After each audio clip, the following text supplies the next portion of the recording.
Are you familiar with the concept, our thoughts create our reality? I wanted to dive into this a little bit because I don't think people give this statement or this concept quite enough credit. Okay? Because one of the things that I want to talk about is the law of vibration. All right? The law of vibration says that we are all vibrating energy.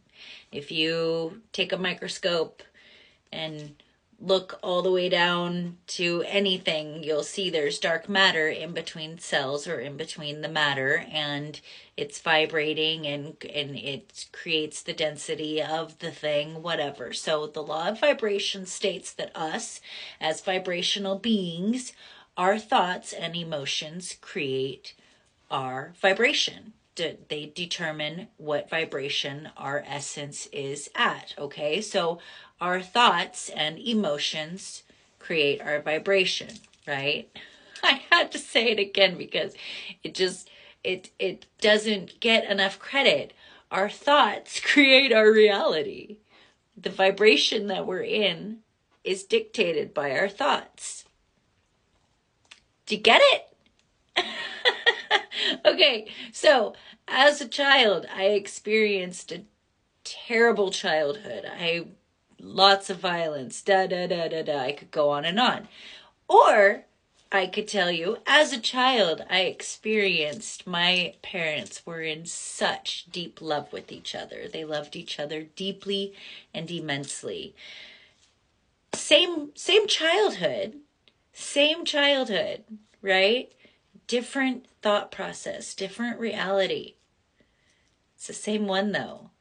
And one of the motivational speakers I absolutely love, Les Brown, he has a story about two brothers that one grew up to be alcoholic and abused his wife and had a terrible job, and another brother had a beautiful wife and a beautiful life and treated her like a queen and had beautiful children, whatever. They both had the same childhood, and both of their reasons for being the way that they were was because their father was an alcoholic. It's your reality. However you want to perceive your reality is exactly how you will perceive your reality. Our thoughts create our reality. So if you live in a vibration of fear and lack, you are at a lower vibration of around 200. I don't know. I'll see if I can put the vibration scale on the screen here. I've never done that before, but I could see what I could do. We can learn something new. But if you are in a vibration of love and joy and peace, that's exactly what you will experience. When you're on a vibration, you are experience the vibration of the similar vibrational experiences. So that's what you will experience. So if you can wake up every morning and begin your day starting out with some beautiful affirmations or gratitude, a gratitude journal is super duper easy, wonderful to do when calling in beautiful experiences. That will help start your day off in a more positive manner, because as you create your life, as you decide new things, as you make decisions to move your life into different places, the energy that you put into the creation is exactly what you will create. You will create a beautiful, joy-filled, loving creation, whereas if you are going to be creating out of lack or out of fear or grief or wherever your emotions are in the lower realms, then that's exactly what you will create as well. So our thoughts create our reality.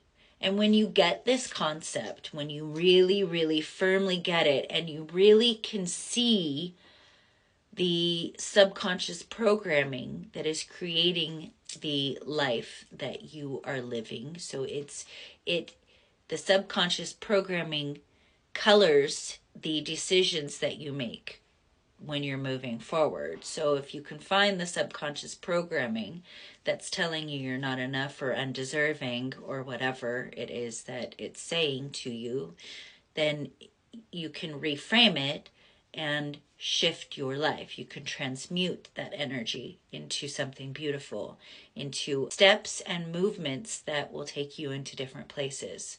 Some of the places can feel uncomfortable, but it doesn't mean that they're wrong or bad.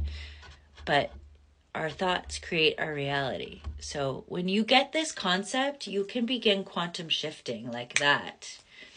You can start bending reality. It's a beautiful process. It's one of my favorite things to do. I love quantum shifting.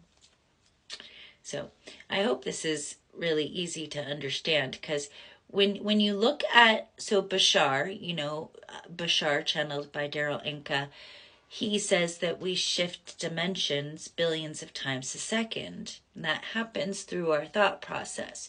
So when you can catch our thoughts, when we can catch them before we decide on them, or before we move on them, before we let them roll downhill, Abraham Hicks says that it takes 17 seconds for a thought to gain momentum. So if you can catch it before the negative thought, before it rolls away from you and takes you into those deeper, darker places, if you can catch it and reframe it,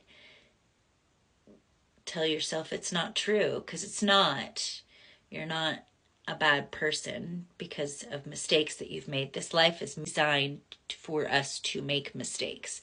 This life is designed for us to make choices, take us to different places.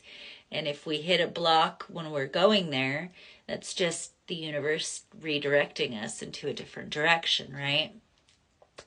So if you can reframe and make that into a more positive energy, it changes the energy of the thing you're creating to be a more positive thing, hence keeping you in a vibrational state that is more positive.